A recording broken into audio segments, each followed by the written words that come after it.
여러분은 은산처리 어떻게 하고 계신가요? 아직도 비커에 산 담고 알코올 램프 켜서 작업하시나요? 저도 지금까지는 비커와 알코올 램프로 산처리를 해왔습니다.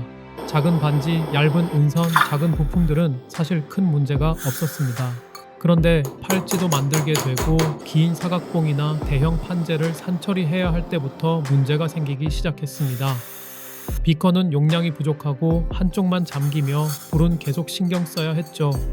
화염을 계속 켜두는 게 솔직히 조금 부담됐습니다. 이걸 더 안전하게, 더 효율적으로, 더 크게 할 수 있는 방법은 없을까? 그래서 저는 여러 가지 제품을 찾아보기 시작했습니다. 그래서 제가 선택한 제품은 세라믹 내솥 구조의 슬로우 쿠커입니다. 사실 이 제품의 원래 용도는 요리용 전기 슬로우 쿠커입니다. 장시간 낮은 온도로 찜, 탕, 조림 같은 음식을 천천히 익히는 가전제품이죠.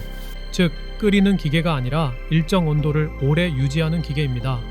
바로 이 점이 산처리에 적합하다고 생각했죠. 산처리는 용액을 펄펄 끓이는 게 목적이 아니라 따뜻한 온도를 안정적으로 유지하는 것이 핵심이기 때문입니다. 먼저 제원부터 간단히 보겠습니다. 이 제품은 가정용 전기 제품이고 분리형 세라믹 내솥 구조입니다.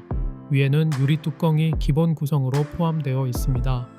이 구조가 중요한 이유는 열 안정성과 관리 편의성 때문입니다. 제품은 크게 4가지로 나눌 수 있습니다. 본체, 세라믹 내솥, 유리 뚜껑, 디지털 조작부, 세라믹 내솥은 분리형이라 세척이 가능하고 열 분포가 비교적 균일합니다. 유리 뚜껑은 내부 상태를 열지 않고도 확인할 수 있어서 산처리 작업 중 증기 확산을 줄이는 데 도움이 됩니다. 설명서 기준으로 이 제품은 3가지 모드를 지원합니다. 고온 모드는 95도에서 99도이고 저온 모드는 90도에서 95도이며 보온 모드는 60도에서 70도입니다.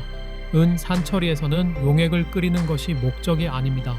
따뜻하게 유지하는 것이 핵심이기 때문에 저는 주로 보온 모드나 저온 모드를 사용합니다.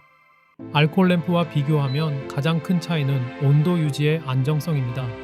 전기 히팅 방식이라 설정 후 온도 변동이 적습니다. 이 제품은 30분부터 최대 16시간까지 30분 단위로 타이머 설정이 가능합니다. 설정 시간이 끝나면 자동으로 보온 모드로 전환됩니다. 이 기능이 꽤 중요합니다. 산처리 작업을 하다 보면 다른 작업을 병행하게 되는데 과열 걱정을 줄일 수 있습니다. 사용 방법은 간단합니다. 세라믹 내솥을 본체에 장착합니다. 전원을 연결합니다. 전원 버튼을 누릅니다. 다이얼을 돌려 모드를 선택합니다. 시간을 설정하고 시작합니다. 작업이 끝나면 자동으로 보온 모드로 전환됩니다. 저는 세라믹 내솥에 물을 채운 뒤 산화물 세척제를 넣어 산처리를 하고 있습니다.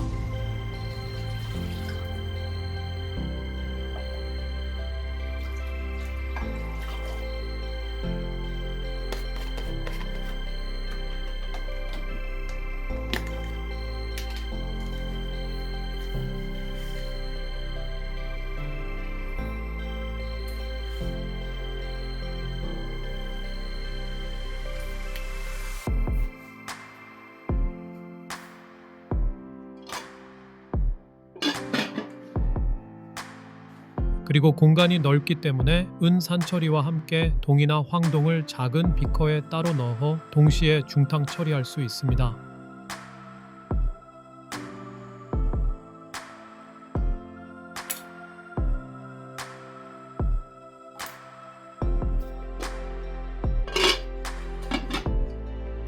세라믹 내솥과 유리 뚜껑은 분리 세척이 가능합니다. 세라믹 내솥은 물 세척이 가능하지만 본체는 물 세척이 불가능합니다. 본체는 마른 천이나 물에 적신 부드러운 천으로 닦는 방식입니다. 그리고 중요한 점은 사용 직후에는 뜨겁기 때문에 충분히 식힌 뒤 세척해야 합니다.